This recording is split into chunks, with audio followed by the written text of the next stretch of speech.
Assalamualaikum warahmatullahi wabarakatuh.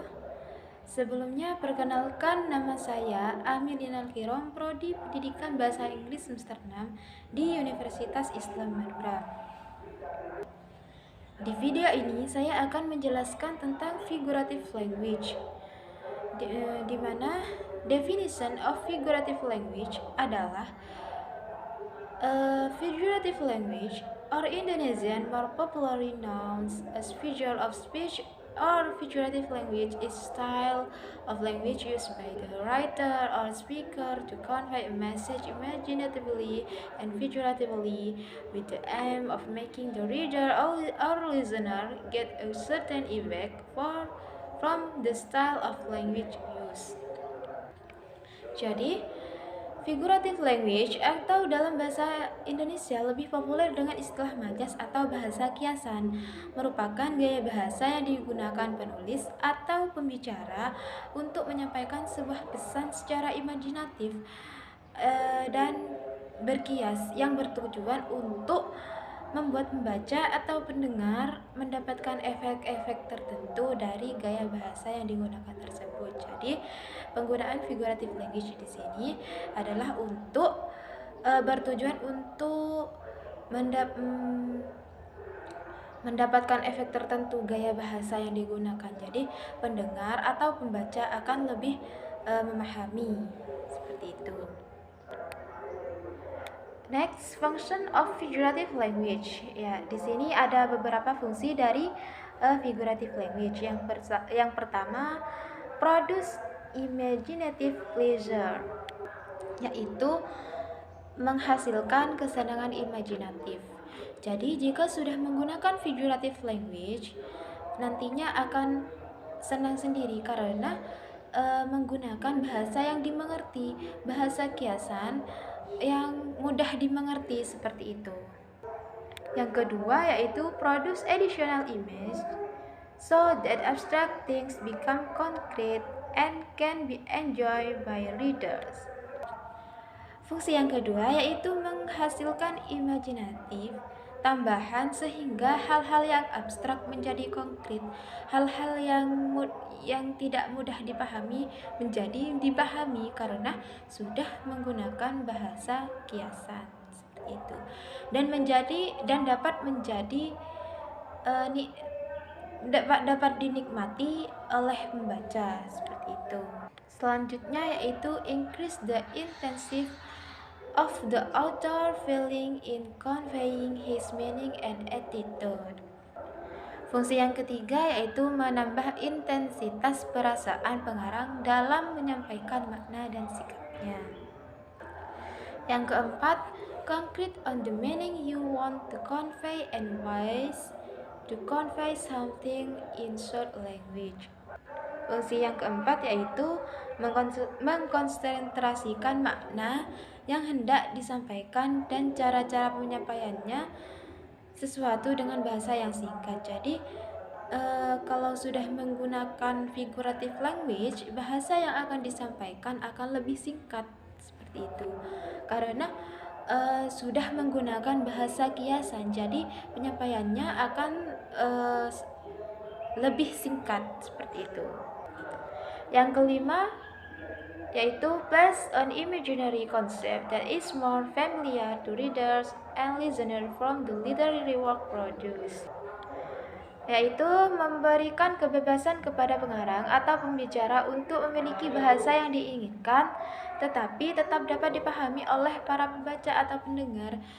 Jadi di sini pengarang atau pembicara dapat memilih bahasa yang diinginkan untuk disampaikan agar pendengar bisa lebih memahami karena sudah memilih bahasa yang diinginkan, tapi juga sesuai dalam makna penyampaiannya. Yang keenam, give freedom to the author or speaker to choose the desired language but which can style by understood by reader or listener. Yang keenam, memiliki kebebasan kepada pengarang atau pembicara untuk memilih bahasa yang diinginkan seperti tadi.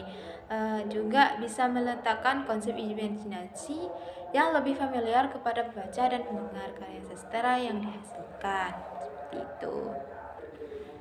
Selanjutnya yaitu types of figurative language. Ada jenis-jenis dari figurative language. Di sini figurative language ada banyak, tapi saya cuma menyebutkan beberapa ya.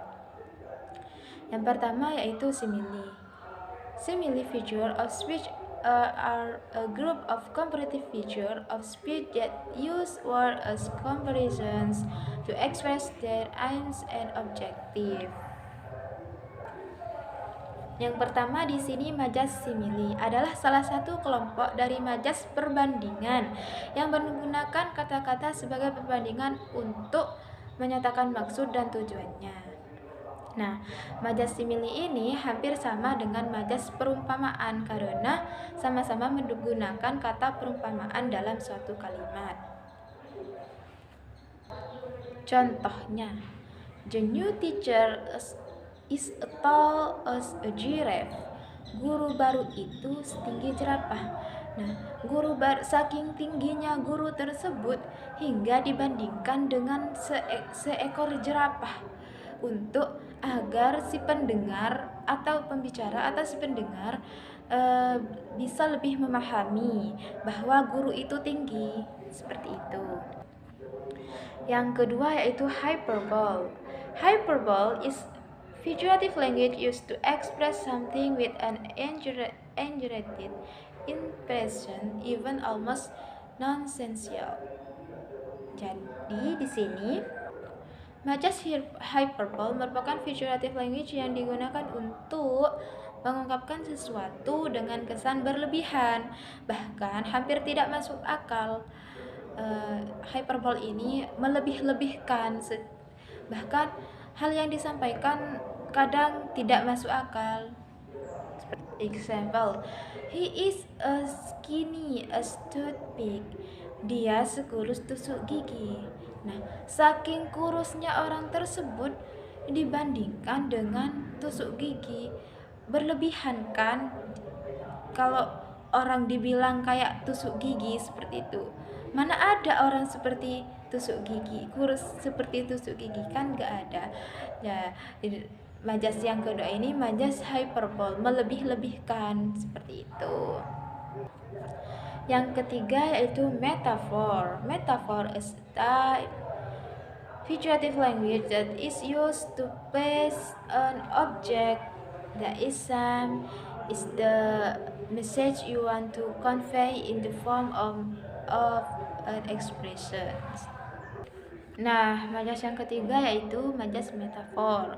Merupakan jenis figurative language yang digunakan untuk meletakkan sebuah objek yang bersifat sama dengan pesan yang ingin disampaikan dalam bentuk ungkapan. Contoh, time is money. Waktu adalah uang. Jadi, majas metafor ini menyamakan suatu benda dengan menyamakan sesuatu benda yang bersifat sama seperti itu. Contohnya di situ waktu adalah uang. Saking berharganya waktu hingga disamain dengan uang seperti itu. Selanjutnya majas yang keempat yaitu personification. Personification is a type of figurative language in which human qualities are given to animals, objects, or ideas. Example, she did not realize that opportunity was knocking at her door.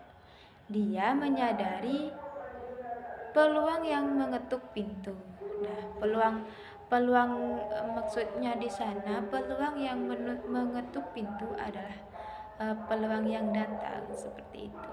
Jadi majas personification ini seperti kualitas manusia diberikan kepada hewan dalam bentuk-bentuk ide, dalam seni, seperti Maka bentuk itu mewakili kata yang akan datang, seperti itu. Dia laki-laki itu menyadari peluang yang akan datang, seperti itu. Selanjutnya Baik, di sini saya Abdul Rauf akan melanjutkan terkait penjelasan tentang types of figurative language or majas. Yaitu di sini ada jenis majas onomatopeia. What is figurative language? About onomatopeia. Figurative language, this type of onomatopoeia is a type of rhetorical device where a word written or spoken is an imitation of a sound effect. Jadi yang dimaksud dengan majas onomatopoeia yaitu jenis perangkat retoris di mana kata yang ditulis atau diucapkan merupakan tiruan dari efek suara. Jadi onomatopoeia di sini adalah jenis majas di mana majasnya di sini merupakan retoris atau diumpamakan sebagai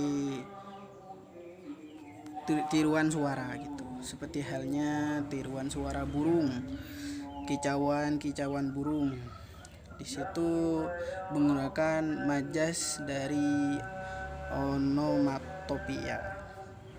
Jadi di setiap drama kalau semisal ada orang yang menirukan suara burung atau menirukan suara kambing dan lainnya, itu merupakan majas onomatopoeia. Ya, begitu. Selanjutnya, allusion. What is figurative allusion?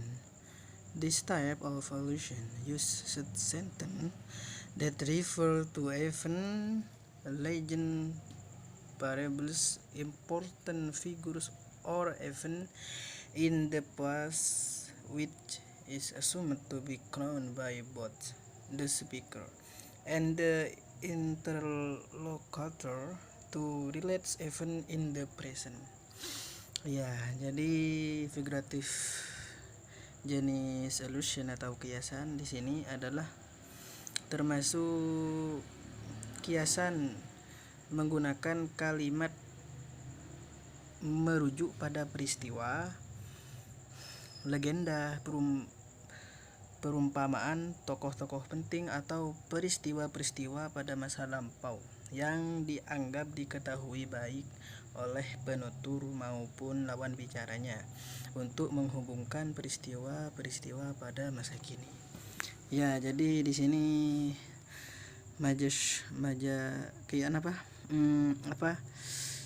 figurative language allusion di sini yaitu majas yang biasanya itu merujuk pada peristiwa-peristiwa lampau, bisa juga merujuk pada legenda ya, dan juga kepada tokoh-tokoh itu yang penting. Contohnya example, my house is like Disneyland. Rumahku seperti Disneyland. Jadi di sini Disneyland di sini merupakan sebuah rujukannya gitu. Yang mana rumahku di sini adalah nanti menjadi yang diumpamakan gitu. Sedangkan perumpamannya yaitu kepada Disneyland. Itu dianggap sebagai rumah yang penuh ceria, yang penuh dengan keceriaan gitu. Ya, selanjutnya there is alliteration atau majas alliterasi. Apa itu majas alliterasi? Alliteration is a figure of speech consisting of a series of words with repetition of the same sound or initial letter in two or more initial words. Jadi majas literasi di sini adalah majas yang terdiri dari serangkaian kata dengan pengulangan bunyi atau huruf awal yang sama pada dua atau lebih kata awal. Example, contoh, I bought a bag of big bell peppers. Saya membeli sekantong paprika besar. Di sini ada bag and big gitu ya. Itu termasuk dari contoh alliteration karena ada dua kata ini, bag and big. Itu agak sama. Ya. And next is oxymoron. What is oxymoron? The characteristic of this figure of speech is the presence of two words together which have contradictory meaning to each other. Jadi oxymoron di sini, majas oxymoron di sini, ciri khasnya yaitu adalah adanya dua kata yang beriringan yang memiliki makna bertentangan satu sama lain. Contoh, I love this bittersweet cake. Aku suka kue pahit manis ini. Di sini kan ada kata pahit manis. Itu yang mana aku suka kue pahit manis ini. Jadi kue ini memiliki dua rasa gitu, dua makna rasa yang bertentangan. Yaitu ada rasa manis dan juga ada rasa pahit gitu. And next is anaphora. What is anaphora? The figurative language style is almost similar of the figure of speech type alliteration. The difference is anaphora is known as a figure of speech, which consists of a group of phrases with the same word beginning. Yang mana majas anaphora di sini adalah gaya bahasa kiasan yang hampir mirip dengan figurative language yang alliteration. Bedanya, anaphora dikenal sebagai majas yang terdiri dari sekelompok frasa dengan awalan yang sama. Example, she is beautiful, she is rich, she is perfect. Dia cantik, dia kaya, dia sempurna. Di sini kan ada sekelompok kata yang mana di setiap katanya itu ada kalimat si. Itu yang diulang-ulang ya. Sebuah kata atau kelompokan kata yang diulang-ulang. Itu termasuk contoh dari majas anaphora. Dia itu cantik, dia itu manis ya. Dia itu And next is apostrophe. What's its apostrophe? Apostrophe is a figure of speech used when someone speaks to an inanimate object or object as if the object were alive. Yes.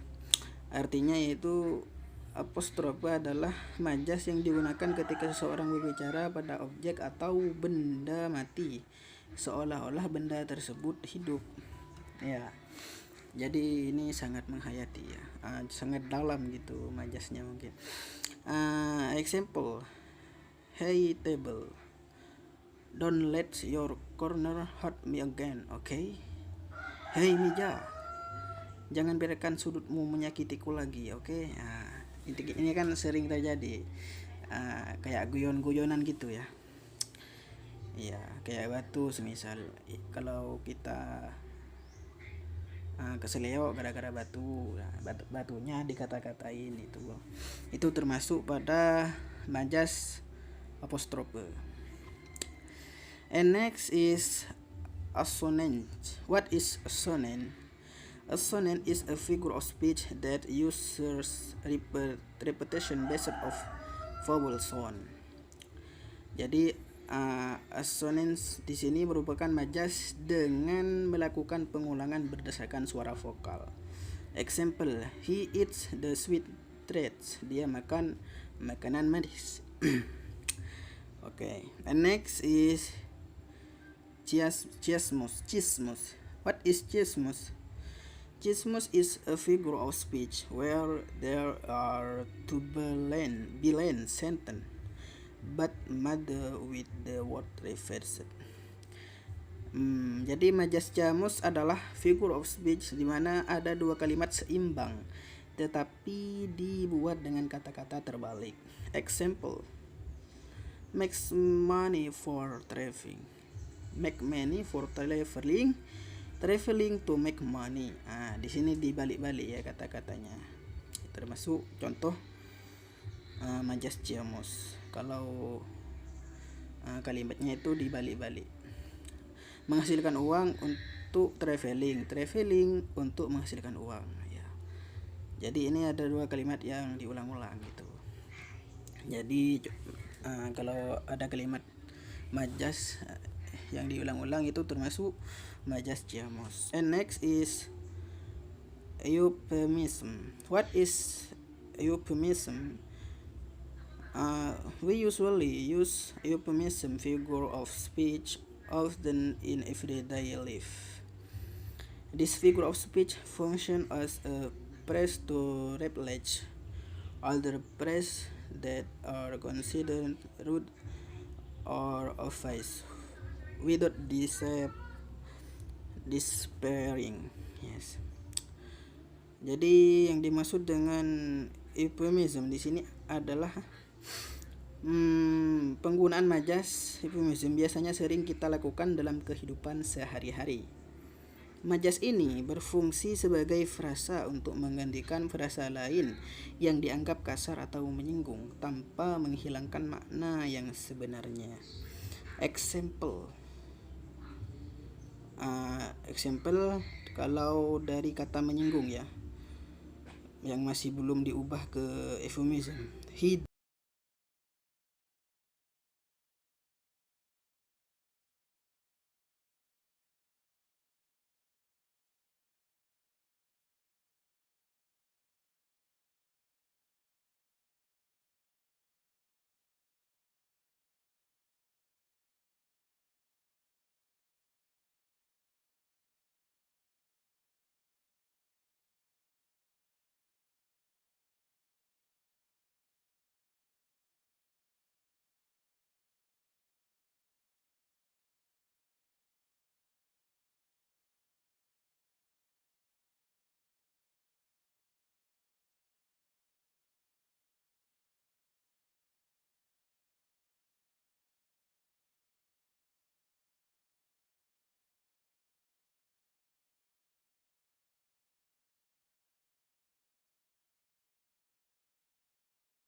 he died, bukan he did.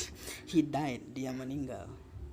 Kalau diubah menjadi majas euphemism, he passed away, dia meninggal.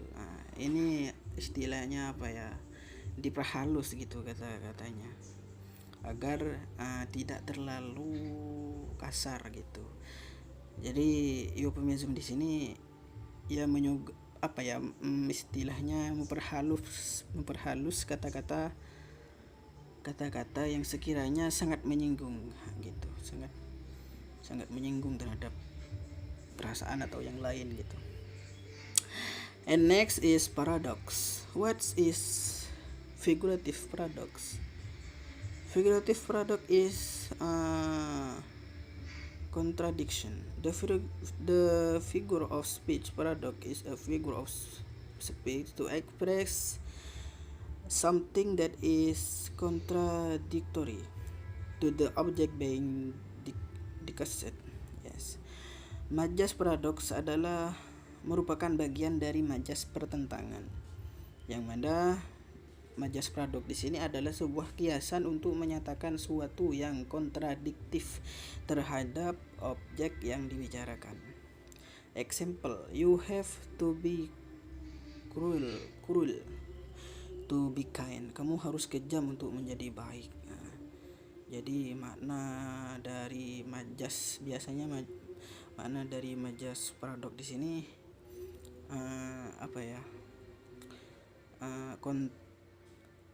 penuh dengan kontradiktif gitu. And the last is understatement. What is understatement? Figurative language used to convey something that seems less important than it actually is. Usually, this figure of speech can give the impression of being more trivial about something.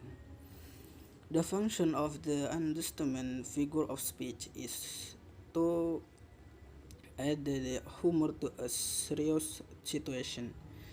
Jadi yang dimaksud dengan majas understatement di sini adalah gaya bahasa untuk menyampaikan sesuatu menjadi tampak kurang penting dari yang sebenarnya.